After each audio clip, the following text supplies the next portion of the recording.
Olá, boa tarde. Hoje venho falar-vos sobre o que é uma assinatura astral. Em que é que consiste uma assinatura astral? Ora bem, a assinatura astral é aquilo que permite revelar a essência do vosso mapa natal. Ou seja, nós todos nascemos com um signo que nós chamamos o signo solar, que é o signo sobre o qual nós nascemos, na altura do mês que nós nascemos. No entanto, esse pode não ser o nosso signo dominante. Nós temos que ter em conta o mapa natal como um todo. Nós somos um conjunto de energias e não apenas o nosso signo solar. E só com uma assinatura astral é que nós podemos ver certos traços e traçar um perfil, ver certas características que nós temos. E então, para isso é necessário começar por fazer uma assinatura astral. Então, a astrologia, nós na astrologia temos 12 signos. Temos também 12 casas, temos que ter em consideração os planetas regentes dos signos, mas aqui o que eu vos quero falar é da assinatura astral. E então, numa assinatura astral, nós temos que ter em conta, sobretudo, os signos que são dominantes, os elementos e as qualidades desses mesmos signos. Ou seja, eu, por exemplo, dando o meu exemplo, eu sou do signo de Sagitário. E então isso tem o peso que tem e nada anula o facto de eu ter nascido nessa altura, 30 de novembro, e tenho, portanto, a energia de Sagitário como meu signo solar. No entanto, eu também posso, e agora já não é o meu exemplo, mas posso ter 3 outros planetas importantes noutro signo, e então, por exemplo, no signo de Virgem, e isso significa que eu vou ter também muitos traços, muitas características associadas ao signo de Virgem. E então, o facto de eu ser Sagitário não significa que esse seja o meu signo dominante. E nós temos que fazer uma assinatura astral para perceber os elementos que são dominantes na pessoa e para poder traçar um perfil psicológico. Tentando aqui fazer só, dando umas pequenas noções de astrologia. Para quem gosta de astrologia, acho que é por estes pontos que se deve começar. Nós temos no zodíaco 12 signos.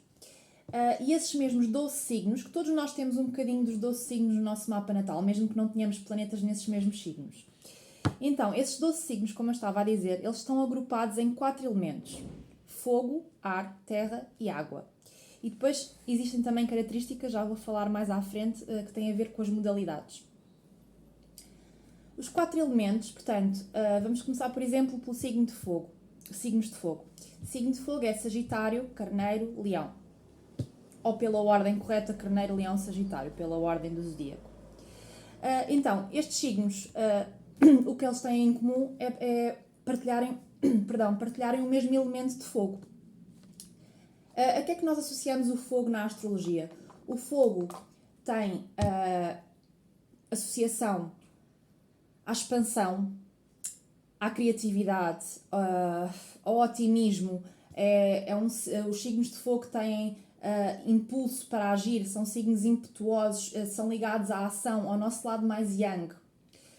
Também, partilhando a energia yang, temos o signo de ar, da mesma polaridade.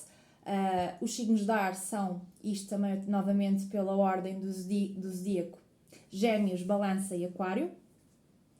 E já os signos de ar, apesar de também serem yang, o ar na astrologia tem ligação com as ideias, com o plano das ideias, com o intelecto, com a razão, com a lógica. São signos que têm necessidade de troca de ideias, de comunicação, e portanto o plano das ideias é aquilo que é mais relevante e mais notório numa pessoa que tem, por exemplo, muitos signos de ar no seu mapa natal. Só um momento. Beber aqui um bocadinho de água. Depois temos os signos que já são associados a uma polaridade mais yin, mais feminina. Os fogo e ar têm uma ligação mais com o nosso lado mais yang, masculino, não no sentido que uma pessoa que tenha, por exemplo, uma mulher com signos de fogo em predominância, não quer dizer que ela não seja feminina, mas quer dizer que ela tem características mais da ação, de vitalidade, de uma energia muito forte, uma necessidade de autoexpressão muito forte. E então, no outro lado, temos os signos de terra e água, que são então uma energia mais yin. E a energia yin está mais ligada à sensibilidade, a uma necessidade de introspeção, são signos mais receptivos, ligados à intuição. Os signos de terra, por exemplo, são, dentro do elemento de terra temos Touro, Virgem e Capricórnio. E a Terra está ligada à nossa capacidade de materializar as nossas ideias, os nossos projetos. Os signos de Terra partilham entre si uma necessidade de estabilidade, uma necessidade de segurança, são ligados muito ao lado pragmático, ao lado prático da vida, ao concreto, à materialização das coisas no mundo terreno. E depois, por fim, temos o elemento de água, de que fazem parte caranguejos, escorpião e peixes. E os signos de água estão muito conectados à emoção. As pessoas que têm mais água no seu mapa são profundamente ligadas às suas emoções, ao seu subconsciente. Há uma sensibilidade muito aflorada quando as pessoas têm muitos signos de água no mapa, ou casas de água, vai dar ao mesmo, lá está, por isso é que nós depois temos que analisar tudo como um todo. E pronto, isto são os elementos e a forma como eles estão subdivididos. Depois, numa assinatura astral, além disto, nós temos de ter em conta também a modalidade dos signos. Existem modalidades ou qualidades. Existem os signos que são cardinais, os signos que são mutáveis e os signos que são fixos. E eles também têm características em comum, e então nós temos também que ter isto em consideração. E se calhar não vou aqui entrar em mais pormenores, porque já é muita informação. Mas para vos dizer que, por exemplo, só falando dos elementos, uma pessoa que tem, por exemplo, nós até podemos ter os 4 elementos em bastante equilíbrio, existem casos desses, mas vou dar um exemplo, uma pessoa que tem excesso de ar no mapa, ela vai ser uma pessoa muito mental, e se ela não tiver, por exemplo, um bocadinho de terra para equilibrar, pode ser uma pessoa que tem muitas ideias, que até tem muitos projetos, mas ela tem dificuldade em materializar as coisas, em torná-los projetos que sejam palpáveis, por exemplo. Outro exemplo, se tivermos uma pessoa com falta de ar, aqui o contrário, é uma pessoa que provavelmente terá algumas dificuldades na parte da socialização, por exemplo. Não vai haver uma leveza, porque o ar traz-nos leveza nas nossas ligações com o mundo, na nossa troca com o outro. Uma pessoa que não tenha fogo, ela não consegue ter ação, ela fica um pouco presa, um pouco travada na sua ação. No entanto, por exemplo, o excesso de fogo também acarreta riscos, também é perigoso, porque o excesso de fogo a pessoa vai ser explosiva, vai ser impaciente, não vai saber esperar, não vai saber dar tempo ao tempo, deixar as coisas fluírem no momento certo. Então isto para vos dizer que eu pelo menos quando faço um mapa astral, estas são as primeiras coisas que eu tenho em conta.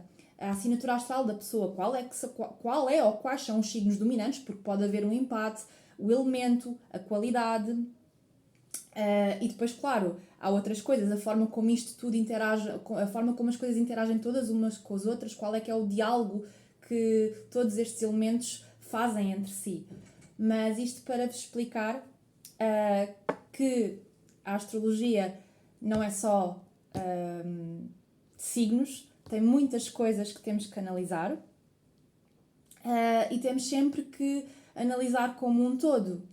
E também para vos dizer que tanto o excesso como falta de elementos no nosso mapa pode trazer desequilíbrios. No entanto, a boa notícia é que isso pode ser trabalhado. Há sempre formas de procurar equilibrar aquilo que está em excesso ou aquilo que está em falta. E a astrologia é uma das ferramentas que nos pode ajudar a ganhar uma maior consciência sobre nós próprios, sobre o nosso, no fundo, e eu faço sempre uma abordagem muito psicológica, porque aquilo que a astrologia nos vai dar não é uma previsão sobre o futuro, mas são tendências, são predisposições com as quais nós nascemos e podemos trabalhar para melhorar, para podermos chegar mais facilmente àquilo que são os nossos objetivos, os nossos sonhos. E pronto, eu espero que, não quero fazer um vídeo muito longo, espero que não tenha sido muita informação e que possa ser útil para quem também não tem conhecimento de astrologia, para quem tem curiosidade, para quem ainda pode querer fazer um mapa astral e nunca fez, também perceberem melhor o que é que está aqui em jogo. E desejo a todos então uma continuação de uma boa semana e um grande beijinho para todos. Obrigada por estarem desse lado.